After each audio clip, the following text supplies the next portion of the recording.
Isolated system.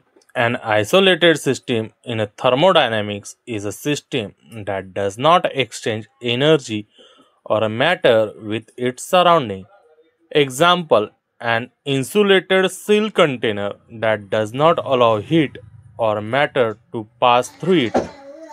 थर्मोडायनामिकमध्ये अशी system ज्याच्यातून energy किंवा मास दोघेही सराउंडिंगमध्ये म्हणजे बाहेर ट्रान्सफर होत नाही अशा सिस्टीमला आयसोलेटेड सिस्टीम असे म्हणू. ही सिस्टीम फक्त थेरटिकल सिस्टीम आहे, प्रॅक्टिकली पॉसिबल होत नाही. कन्सिडर करा की आपण एक वॉटर कंटेनर घेतलं आणि त्या वॉटर कंटेनरला आयसोलेटेड करून घेतलं.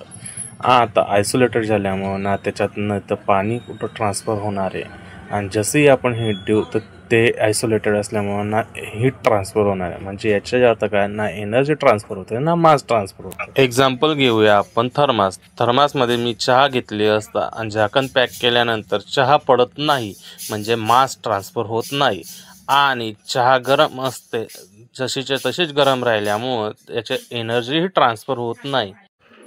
For more exciting videos, like, share and subscribe my channel.